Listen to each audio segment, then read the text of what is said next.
Pemerintahan Joko Widodo, Jokowi, punya mimpi besar mewujudkan jalan tol bawah laut atau Immersed Tunnel, IMT, pertama di Indonesia.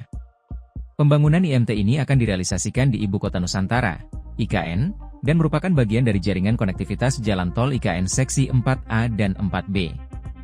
Direktur Jenderal Bina Marga Kementerian Pekerjaan Umum dan Perumahan Rakyat, PUPR, Rahman Arif Diana Putra menuturkan, IMT IKN akan menghubungkan kawasan inti pusat pemerintahan, KIP, dengan kota Balikpapan, Kalimantan Timur. Melintasi Sungai Sepaku, IMT IKN didesain dengan panjang rencana 1,82 km, diujar Rahman Arif Diana Putra kepada Kompas.com, Rabu, 2 Oktober 2024. Strukturnya terdiri dari Immersed Section sepanjang 1,08 km dan bangunan pendekat 0,74 km yang mencakup cut and cover sepanjang 0,340 km dan uType 0,4 km. Konsep desain IMT IKN direncanakan menggunakan single box dengan total lebar penampang 40,8 meter yang terbagi menjadi 2 chamber. Chamber ini berfungsi sebagai jalur lalu lintas yang masing-masing meliputi 3 lajur 2 arah, dengan lebar 16,25 meter. Masing-masing jalur dipisahkan oleh Escape Service Gallery, dengan kecepatan desain 100 km per jam. Rahman Arif menjelaskan, proses konstruksi dilaksanakan dengan cara menenggelamkan segmen-segmen tunnel precast pada dasar sungai kemudian distabilkan dengan locking fill dan backfill. Kemudian menggunakan rope protection cover untuk melindungi struktur IMT. Pada prinsipnya IMT IKN mengadopsi teknologi serupa yang juga telah diterapkan di Korea Selatan dan Turkiye, jepapar Rahman Arif. Kendati demikian, IMT IKN memiliki keistimewaan. Pertama adalah merupakan bagian dari jaringan akses yang dirancang untuk mendukung konektivitas dan mobilitas di IKN sebagai ibu kota baru, serta menunjang pertumbuhan ekonomi dan sosial di kawasan tersebut.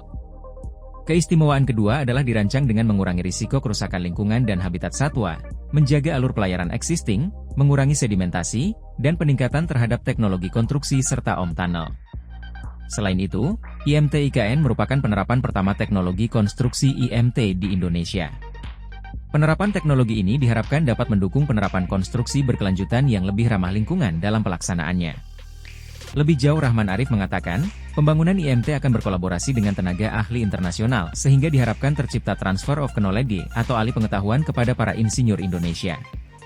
Langkah ini diharapkan dapat memberikan dampak positif terhadap perkembangan pembangunan infrastruktur yang sesuai dengan kondisi geografis Indonesia di mana terdapat banyak sungai dan kepulauan, jepapar Rahman Arif. Menurut Rahman Arif, sejatinya pembangunan IMT IKN telah diusulkan pembiayaannya melalui pinjaman luar negeri dengan estimasi total kebutuhan dana sekitar 11,3 triliun rupiah. Saat ini telah masuk ke dalam Blue Book 2020 hingga 2024, dan telah diusulkan untuk masuk ke dalam Green Book 2024. Dengan asumsi proses persiapan pinjaman luar negeri dan lelang selama 1-2 tahun, maka perkiraan realisasi konstruksi akan dimulai pada 2026 hingga 2027. Jika kelak IMT ini terbangun dan seluruh tol IKN tersambung, maka langkah selanjutnya adalah dilakukan pelelangan untuk pelaksanaan operation management, pengelolaan. Skema KPBU bisa dilaksanakan untuk pengelolaan jaringan konektivitas jalan tol IKN apabila seluruhnya selesai terbangun, imbuh Rahman Arif. Sebagai informasi, secara keseluruhan, total panjang jalan tol yang dibangun di IKN membentang 88,54 km. Sejauh ini yang sudah terbangun mencapai 67,65 km. Download Tribun X sekarang, menghadirkan lokal menjadi Indonesia.